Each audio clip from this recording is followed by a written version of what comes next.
présentation et je demande à Mme Bahija Jouimi, qui est représentante de l'Afrique et membre du Steering Committee CML Advocates Network, pour nous donner sa présentation sur Femmes dans la société civile au service d'une meilleure prise en charge du cancer dans la région MENA-Région.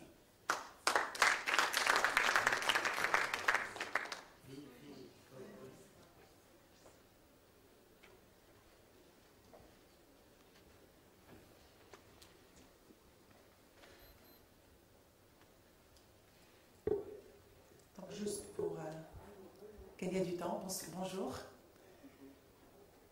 Alors, je voulais tout d'abord remercier Madame Dr Marwa Sahin pour l'invitation. Et je vous remercie encore une fois parce que je vais compléter alors, tout ce que la science dit et les médecins. Merci d'avoir invité la société civile et je suis contente de représenter ici le Maroc. Merci beaucoup.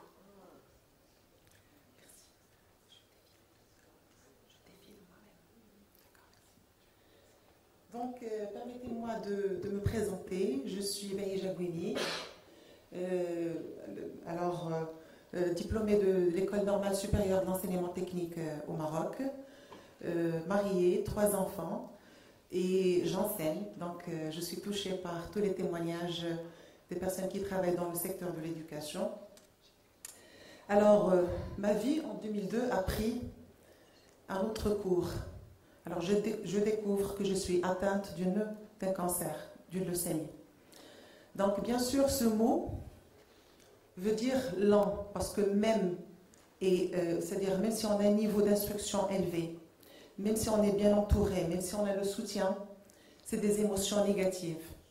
C'est la peur, c'est le sentiment de châtiment, c'est le déni, c'est la solitude, mais surtout, la douleur émotionnelle, plus que physique.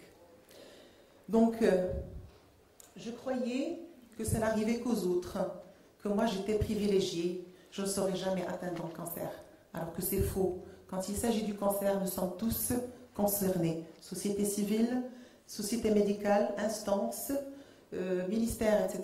Donc là, c'était vraiment, pour moi, c'était le choc. Mais après, c'est-à-dire j'ai fait le deuil, j'ai fait la première thérapie, j'ai pleuré.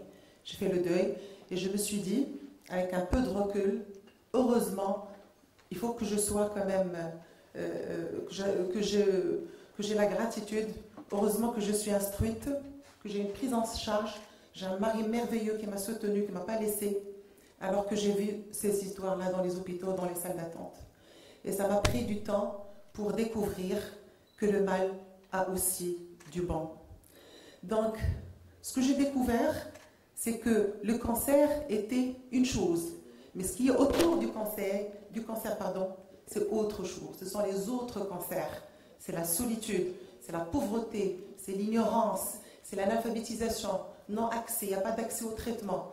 Donc là, je me suis dit, il faut que je passe de moi à nous, parce que mon histoire, c'est l'histoire de nous tous. Nous sommes tous concernés par le cancer.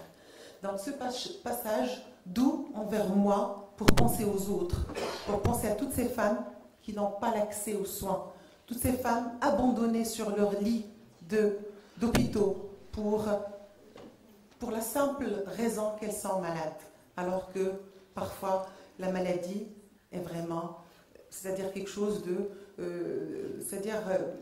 parfois on a des maladies avec des choses, je m'excuse, nous sommes des femmes, on a du mal à trouver la chaussure qui va avec le sac, le tapis qui va avec le rideau. Donc là, c'est des malades et c'est des maladies.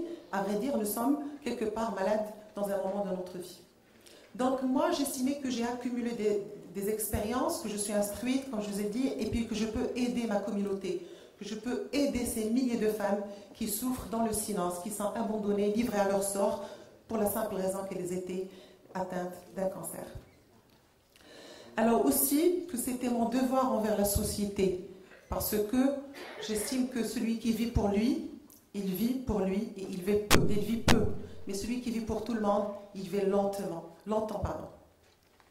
Alors aussi, j'ai découvert aussi qu'il y a des gens qui sont là, mais qui sont, à vrai dire, ils sont morts. Comme dit Pablo Neruda, il meurt lentement celui qui devient esclave de l'habitude. il y a des gens qui sont là, qui sont morts, ils se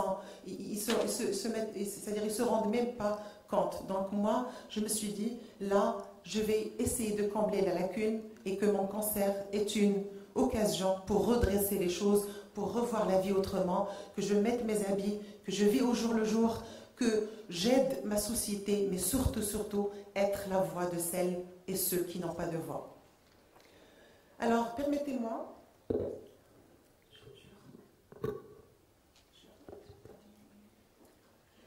Bien, vous m'écoutez là? Très bien, en douceur. Voilà.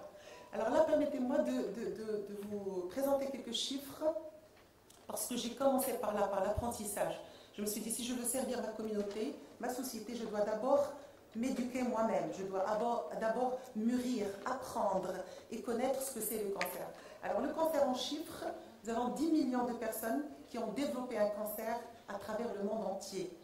Alors 6,2 millions en sont morts et qui soit 12% de la population mondiale.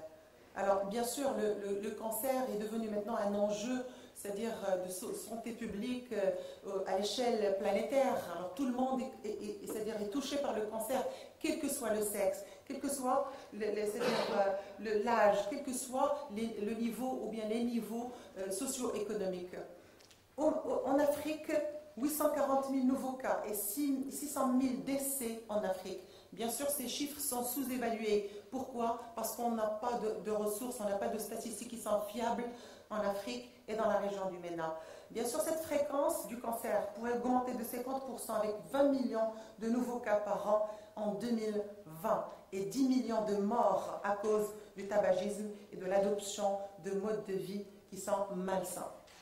Alors, qui est touché le plus par le cancer? C'est la femme. Alors la femme est la plus touchée et bien sûr la première victime du cancer, surtout dans la région du MENA. Pourquoi? Parce qu'elle est la plus vulnérable, la plus pauvre, c'est elle qui est délaissée, c'est jamais le mari qui est délaissé, c'est toujours la femme, c'est-à-dire la femme qui est délaissée, mais jamais le mari quand il est malade, il est entouré par la femme et la famille de la femme. Et c'est fabuleux comme soutien psychologique donné à l'homme. Donc tout ça, pour moi, était un déclic. D'abord, prise de conscience du manque, des insuffisances, des problèmes sociaux, des problèmes économiques, de la pauvreté, et surtout, quand on a le cancer, on devient encore plus pauvre qu'auparavant. Donc, c'était important. J'ai eu cette prise de conscience pour l'importance de l'implication de la société civile. La société civile, tous unis, tous les acteurs doivent être unis pour combattre ce fléau qui est le cancer. Et aussi, je me suis rendu compte du rôle de la femme, surtout la femme francophone, parce que là, c'est davantage la proximité et surtout du langage, de la langue.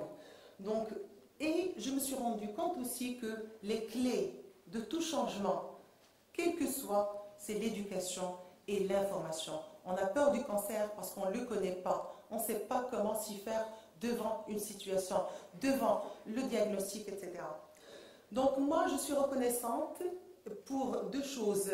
J'ai eu deux tremplins dans ma vie pour créer mon association. D'abord, c'est le CML Advocate Network ou bien Foundation, où je représente la région du MENA depuis cette date-là, c'est-à-dire pour 3 mandats, je représente la région, c'est-à-dire MENA. Alors, bien sûr, dans cette organisation, il y avait une interaction avec la communauté internationale et ça me faisait un peu mal. Je me suis dit pourquoi on n'a pas ces patients et ces organisations et ONG qui travaillent pour soutenir le patient atteint de cancer dans mon pays, dans ma région, etc. Donc il fallait que je fasse quelque chose. Donc il m'a fallu quand même du temps pour faire du réseautage, pour apprendre, etc. Aussi à travers ma position de consultante auprès de grandes multinationales justement sur la question du cancer. Nous avons aussi fait des enquêtes internationales pour tout ce qui est arrêt de traitement, accès au traitement, monitoring, observance, etc. Et nous avons aussi, j'ai participé à la création de matériel justement pour l'information et l'éducation des patients. Et bien sûr, on partageait tout ce qui est bonne et meilleure pratique dans le domaine. Aussi, un autre tremplin, c'est le Connecting Group. Alors, je remercie Madame la Présidente qui est déjà présente, qui a déjà présenté hier soir le Connecting Group. Mais moi, c'était un tremplin pour moi pour créer mon association. Alors, le Connecting Group, je suis membre fondatrice et je suis contente de partager toutes ces valeurs de solidarité, justice sociale, accompagnement, équité et égalité, mais surtout la contribution au développement. Que je sois malade ou bien portante, je dois contribuer au développement de mon pays et de ma région. Donc de là est né, et là je vous donne quand même envie de visiter Marrakech, qui est maintenant une destination mondiale. Ça, c'est l'association des malades atteints de leucémie, AMAL, Jamiyat Amal des Marda de Leukémie. Et là, c'est une association, première association LMC, leucémie myéloïde chronique dans la région MENA, première association nationale qui s'occupe des malades leucémiques au Maroc, créée le 16 avril 2011, bien sûr domiciliée à Marrakech, là où j'habite, mais nous avons deux bureaux, bien deux sections, une en 2014 dans la région Fès-Meknès et une deuxième dans la région Casablanca-Stade qui était récemment inaugurée, c'est-à-dire février dernier. Alors bien sûr, les missions nous avons beaucoup de missions, mais on se contente quand même de travailler sur le soutien psychologique, l'information, c'est-à-dire tout ce qui est sensibilisation, prévention, éducation, mais surtout, nous avons fait beaucoup, c'est-à-dire de l'advocacy pour avoir le traitement et l'accès au traitement. Alors les axes d'intervention, nous avons trois axes, c'est le plaidoyer, l'accompagnement et l'éducation. Alors je suis quand même fière parce qu'on a réussi à avoir un traitement de deuxième ligne qui coûte 3 400 €, c'est-à-dire pour nous au Maroc c'est 34 000 dirhams et c'est l'équivalent de 3 400 €. Nous avons eu 2 audiences avec monsieur le ministre de la Santé et maintenant on a le remboursement de ce médicament au Maroc. Aussi, à chaque fois que nous avons un événement, une activité, on envoie toujours les recommandations aux officiels. Pourquoi? Pour accélérer la démarche et simplifier la procédure administrative pour l'accès au traitement aux patients. Deuxième volet, ou bien pôle, c'est l'accompagnement des malades. Alors, aussi, nous faisons de la prise en charge des analyses gratuites au profit des malades, des enfants, des mamans, etc., et des hommes aussi. Prise en charge des frais de transport. Comme je vous ai dit tout à l'heure, ce qui est gênant, c'est que ce sont les cancers qui sont autour du mot cancer. Parce que si vous donnez le médicament, si vous offrez les analyses gratuites, ben le problème reste parce que le monsieur ou la dame n'ont pas les moyens du transport pour venir jusqu'à l'hôpital et bien sûr faire leur consultation médicale. Donc nous, on paye les frais pour être sûr que ces gens-là vont revenir, on n'aura pas de cas d'abandon ou bien d'interruption de traitement. Donc aussi, alors là, vous êtes en train de découvrir un groupe de parole, soutien psychologique, visite régulière et particulière, parce que parfois on a des personnes qui sont tellement affaiblies par la maladie c'est-à-dire qu'on fait des visites régulières, intenses, on diversifie les acteurs, etc., justement pour leur donner le soutien qu'il faut. Un volet qui est très important, c'est l'éducation aussi. On a procédé aux éducations des enfants, mais aussi des mamans, parce que c'est là, c'est-à-dire la cible. Alors, on fait beaucoup d'éducation des mamans. On a produit pas mal de vidéos éducatives, ateliers d'hygiène, ateliers expression, ateliers travaux manuels, ateliers de lecture, etc. Alors là, je suis très honorée de vous présenter ce bilan avec 12 conférences. On a organisé le premier sommet des malades atteints de leucémie, organisé par des patients, pour les patients et familles, on a invité des médecins. Donc ça, c'était une première et tous les journaux, ils ont parlé de cette initiative au Maroc. Aussi, nous avons fait 20 journées d'information au profit des patients et familles, 17 activités et actions chaque année. 17 activités, on organise alors célébrations diverses, les journées internationales et autres, telles que par exemple la nuit sacrée du Ramadan, etc. Alors 145 campagnes de sensibilisation, de prévention dans les écoles. On fait de la prévention pour dire aux enfants, si vous allez ramener votre goûter, ne ramenez pas des aliments qui sont c'est-à-dire rassasiés de conservateurs, de problèmes, de cancérogènes, etc. Essayez de faire votre sandwich, c'est-à-dire qui respecte l'environnement et votre santé. On a éduqué les enfants, mais aussi on a éduqué aussi les mamans, parce que c'est elles qui préparent les sandwichs et qui font les courses. Alors on a fait aussi, alors les femmes ciblées, c'est 5120 femmes. Pour la fête de la femme, on leur offre un cadeau Ce n'est pas une fleur parce que c'est interdit dans l'hôpital, mais on leur offre un cadeau qui va être utile. Alors surtout pour les femmes qui viennent d'un milieu vraiment pauvre. Alors si vous offrez, c'est-à-dire pyjama pour cette femme, ou bien djellaba, ou bien une trousse toilette, ça va l'aider à faire de l'hygiène, etc. C'est de l'éducation à travers le cadeau. Aussi, production de plus de 50 000 matériels éducatifs, informatiques, vidéos, etc. Vous pouvez consulter tout ça sur YouTube, vous allez trouver des vidéos de formation pour les médecins généralistes. Alors, une association qui fait de la formation, c'est-à-dire elle invite un professionnel, un médecin dans l'hématologie pour donner une formation aux médecins de proximité, c'est-à-dire les médecins généralistes. Pourquoi? Parce que nous recevons des enfants en dernier stade. Nous avons fait ça pour justement dire aux médecins, faites attention, envoyez-nous les malades à temps pour qu'on puisse les traiter et que ce soit un gain pour nous tous. Alors aussi un programme Jeunes contre le cancer visant à recruter les bénévoles et mobiliser les jeunes autour de la question du cancer. Alors on regorge je dis de fortune de jeunesse, des jeunes qui sont partout dans le monde arabe, dans la région MENA, l'Afrique. Pourquoi ne pas, c'est-à-dire, je dirais, utiliser ces jeunes-là justement pour aider les autres, pour aller aux hôpitaux, faire des visites, faire des jeux, faire des dessins avec les enfants et les mamans et avec les malades en général. Alors là, on a réussi, c'est-à-dire ce programme, et ça a été un gain fabuleux pour notre association. 19 partenariats, bien sûr 8 émissions télé, 67 émissions radio, 57 articles de presse, et bien sûr une forte présence sur les médias sociaux. Alors les besoins spécifiques de la région MENA. On a recensé quand même les besoins, et ce sont les besoins suffisance de centres et de compétences, bien sûr qui sont spécialisés dans l'oncologie, manque de couverture sociale totale, alors si jamais on prend l'anticancéreux, on ne prend pas tout ce qui est antibiotiques, etc. Le diagnostic, malheureusement, on reçoit les malades dans les derniers stades, c'est-à-dire un diagnostic fatal et tardif.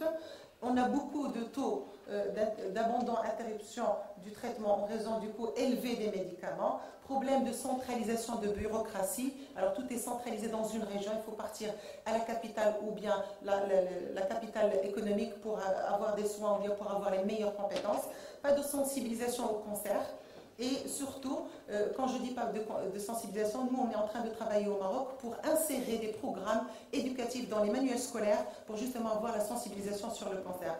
Manque de politiques de santé qui sont adaptées. Et là, c'est notre rôle pour justement faire du plaidoyer dans ce sens et du lobbying surtout. Culture et croyances limitatives et spécifiques dans la région, parce qu'on croit que le cancer, on l'attrape parce qu'on s'est disputé avec son mari, c'est un peu quelque chose de... à travers, j'ai entendu que le cancer, il y a la femme et il y a l'homme, et ça c'est grave, et l'homme c'est guéri, c'est masculin et féminin. Hein. L'homme est guéri, mais c'est femelle, c'est pas guéri. Hein. C'est tellement péjoratif pour la femme. Alors, les actions au niveau régional. Alors, ce que j'ai commencé, moi, quand j'ai intégré le CML Advocate Foundation, j'ai essayé de repérer les leaders dans la région et les encourager à monter leur propre association et bien sûr rejoindre le réseau global qui est CML Advocate Network. Alors, partage des savoirs et des meilleures pratiques parce que un travail fabuleux qui se fait partout, mais on ne partage pas les connaissances, on ne partage pas les expériences et c'est malheureux. Donc, recenser aussi les besoins et les priorités dans chaque pays et travailler sur la première priorité commune. Aussi collaborer pour améliorer l'accès au traitement et travailler sur des actions collaboratives. Alors, le nouveau né après AMEL, c'était CML Life Africa. C'était un rêve de AMEL et d'une association, d'une organisation américaine qui est de Max Foundation. On a rêvé, un beau jour, on a rêvé de ça. Maintenant, on a ce bébé qui est le CML Life Africa. Et bien sûr, pour permettre l'accès aux patients, mais aussi pour renforcer les capacités des organisations membres. Et là, c'est tous les pays africains qui sont là, donc c'est 20 pays exactement. Alors, en perspective, il y a le CAN. Je suis en train de travailler avec un groupe d'amis dans la région sur le CAN, qui est CML Arab Network, qui est Shabaka al-Arabia lil-Leukemia al-Muzmina. Alors, ça, c'est un réseau spécifiques à la région, etc. Nous sommes en train de consolider les efforts, etc., pour travailler sur un plan régional du cancer. Et les pays membres, il y a l'Égypte, il y a l'Irak, il y a la Palestine, il y a le Liban, la Tunisie, l'Algérie, Maroc, Arabie Saoudite. Je suis en train de faire des contacts avec Sultan Abdouman et aussi avec d'autres pays arabes s'il y a possibilité de consolider encore les efforts. Alors les défis, il y en a toujours des défis. Alors la sensibilisation en est un des plus grands défis. C'est l'information, l'éducation, la prévention, la nutrition. Pas seulement un mec qui fait ça, mais il faut qu'on consolide des efforts et qu'on va vers la même direction parce que c'est moins coûteux. L'oncologie, c'est une discipline qui est très onéreuse pour le pays. Pourquoi pas faire la moins chère qui est la prévention et surtout l'éducation. Alors, le traitement aussi, nous, on se bat pour l'accès aux traitements qui sont spécifiques pour chaque cas et pour tous. C'est-à-dire que l'être humain, il doit vivre en dignité et mourir en dignité. Les ressources aussi, on aura toujours besoin de ressources financières, justement, pour accompagner ces malades, humaines aussi, parce qu'on a besoin des gens qui savent comment parler, comment gérer, comment plaidoyer, etc. Aussi, les services, on fait un soutien psychologique, mais notre, c'est-à-dire grand projet, c'est une maison d'accueil que nous allons appeler la maison du patient, parce qu'au Maroc, nous avons la maison de l'étudiant, nous avons la maison de l'élu, mais on rêve d'avoir une maison du patient, que ce soit un patient qui va produire beaucoup de choses. Donc là, moi, je vous invite à des photos là, parce qu'on a parlé du cancer au Maroc sur la plage de Mefna, qui est un patrimoine universel. On est allé sur cette place-là pour dire que la vie après le cancer, ça existe. On donnait des micros aux patients pour témoigner et pour justement faire répandre cette idée que la vie après le cancer existe. Campagne de prévention, là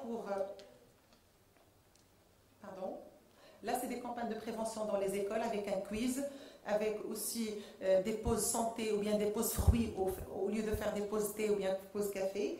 Aussi, lisons ensemble contre la peur du cancer.